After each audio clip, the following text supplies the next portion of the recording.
Into the Pit may just be my new favorite FNAF game, and it's probably because this game does everything I wanted from Security Breach, but actually good, and I seriously mean that. It's no stranger that I'm a little cuckoo for Cocoa Puffs when it comes to FNAF, but if there's anything you could critique this series for, it is most definitely repetition. Scott Cawthon and Steel Wool have both tried their hands at mitigating this with, varying degrees of success. Listen, we can't all be winners, but with a third studio entering the ring, I'm just gonna pretend this game never existed, that being Megacat Studio, I can confidently say they cooked.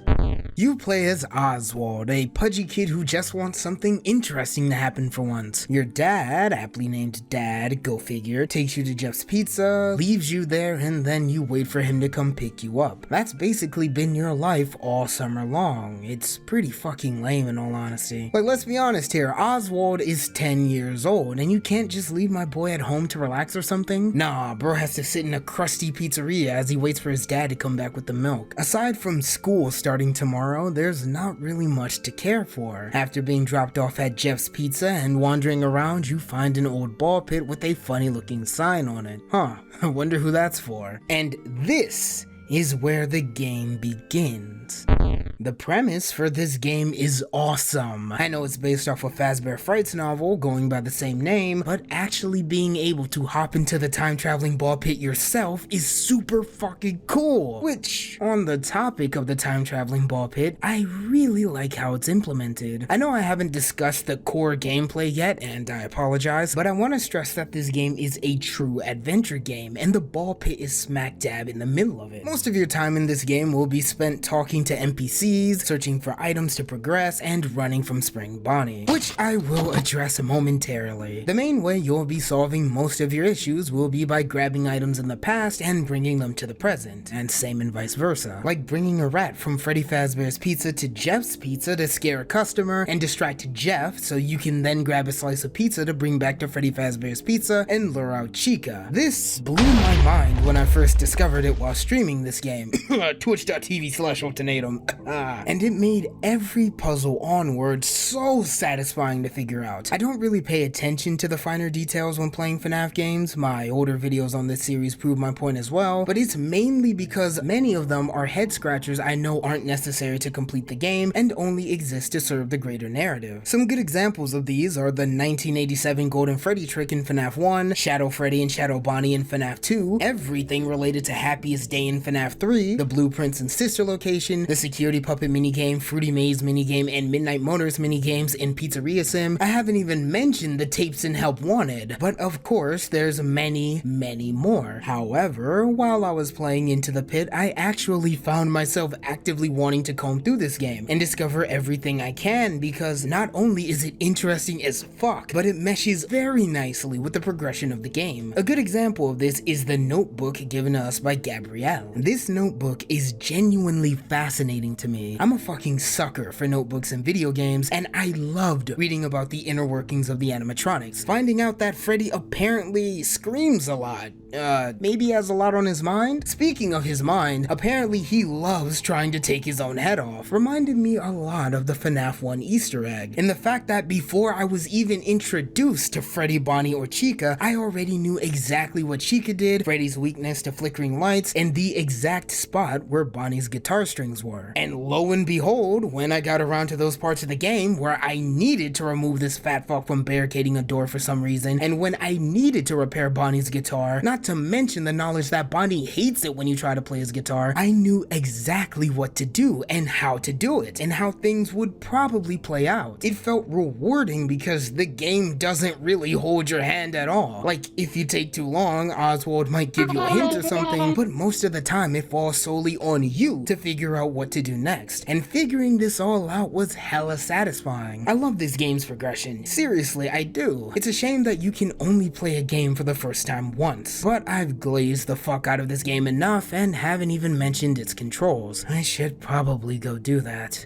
This game plays how you'd expect. You move around, sprint, interact with items and hiding spots, and generally avoid death while carving a path forward. And now that I've mentioned hiding spots, I think it's about time I address the bunny-shaped elephant in the room. Spring Bonnie. Pit Trap is a lovely antagonist, and I don't say that lightly. He's pretty basic, all things considered, which I'll elaborate more on later, but I love how Megacat Studios used map and sound design to get as much out of this character as possible. I know I'm gonna be dogging on this game quite a bit in this video, but Security Breach is an excellent comparison. The Glamrock animatronics were menacing, especially after you shattered them. However, what completely ruined their scare factor, pun not intended, was just how easy it was to know where they were coming from and to also avoid them. I'll try to hold myself back, but the Glamrock's biggest hindrance was their constant yapping. You always knew right away where they were in a room, and if you ever got manhandled by a fucking staff bot, their stupid spawn sound effect snitched them out immediately. Toss a few open spaces into the mix, throw in a Phascam and Phaser Blaster, and maybe a nice sprinkle of complete immunity to top it all off. Quite frankly, there were way too many counters and things working against these guys to actually make them threatening, and their designs definitely aren't giving them any bonus points either. Megacat Studios avoided that issue by making these maps incredibly small, yet just big enough to actually avoid this monstrosity. The two places you'll mainly be seeing our asthmatic friend here is your home and Freddy Fazbear's Pizza. Our mom, wanting a taste of the spring, hasn't even noticed that our father has been replaced by a murderous anomaly. They even sleep together. I'll get to the pizzeria in a second, but I truly believe some of the best sections in this game take place in your house. Into the Pits map is actually really legible thanks to not having multiple floors, and only being in 2.5D simplifies it a ton. Even in Freddy Fazbear's Pizza, when you have different vents showing up on the map like it's FNAF 3, you still can very easily tell how everything connects. But I'm getting ahead of myself. After finding mom's number on night 1 and realizing nobody loves you, your goal at home is simply to escape and return to the ball pit, so you can continue searching for your father. The beauty in this simple formula, especially on a first-time playthrough, is finding out how you escape each night. There's only 3 escape routes, which is perfect because after night 3, going home is just a concept. You never see your bed again. Hey, Editing Nate here. I literally discovered a 4th escape route while grabbing extra footage for this game, so yeah, that's really cool actually.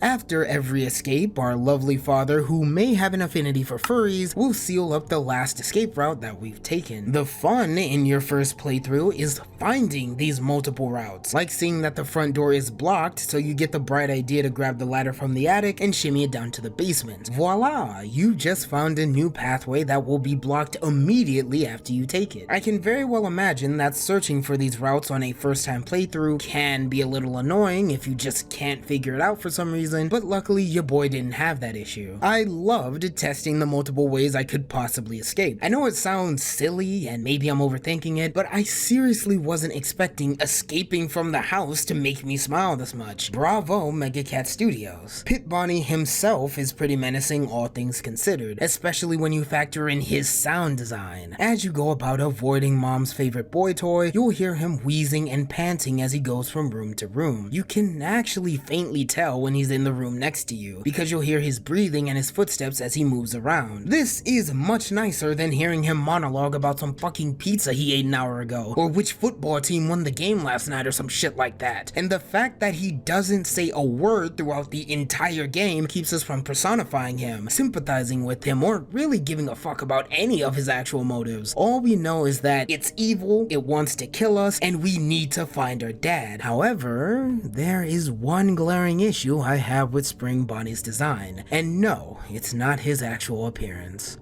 As you run around the pizzeria and your house, you'll repeatedly come face to face with our favorite agony-fueled monstrosity. Usually, the best way to make him fuck off that isn't hopping into the ball pit is by hiding in a designated hiding spot before he enters the room. The issue is that when you have a game where hiding has to work because there isn't any actual way for you to defend yourself, it really kills the scares, because you know you'll be fine as long as you make it under that table. Because if the hiding hiding spot was inconsistent or didn't work, then the game would be broken as hell. I made a video on this about a year ago, but my point still stands. The various mini-games in each hiding spot do help to make hiding more iffy and a lot riskier than other games, but once you got them down, it's easy. The Golden Freddy minigame, in my opinion, is the easiest if we ignore the table minigame. Fuck the vent minigame though, it's stressful as hell on Nightmare Mode. On the topic of Nightmare Mode, I actually have mixed feelings on how they went about making it harder than the base game. More specifically, the hiding spots. I honestly find this more humorous than infuriating, but on Nightmare Mode, many of the hiding spots are just gone. Tables are crushed, beds are stuffed, boxes are broken or filled, etc, etc. This completely invalidates a good chunk of the possible rooms you could hide in. The attic, and our parents' bedroom specifically, is a literal dead zone. Running in there while being in chase is a death sentence. On the one hand, it feels like artificially raising the difficulty, and on the other, I don't really care. There's still plenty of hiding spots for this to not be too rage-inducing. As many of you know, I don't really care much for FNAF's story when it comes to evaluating the quality of the actual game. I like Into the Pit story, and the fucking gorgeous pixel art this game is oozing with definitely makes it more interesting to follow, while also giving it a somewhat nostalgic vibe. However, and this is a pretty big however, I don't really care enough to get the 3-star ending. I'm sorry, I just don't care enough. I played through this game twice. Once in one sitting on the day after the game first came out, and a failed nightmare run a week later. In those runs, I managed to get the See Ya Dad ending by accident and the Pity Party ending. And well, that's enough for me. This is one of those games I'd sit in bed and play a little on my Steam Deck, or bring on a road trip, or just open up when I'm bored because it's just that fun. And aside from FNAF 6, UCN, and FNAF 4, Into the Pit is the only FNAF game I bother playing in my free time because I love it that much. The only real crime here is the insane lack of Foxy. Where the fuck is he? I've always been a Freddy fanboy, but the Foxy fans gotta eat too.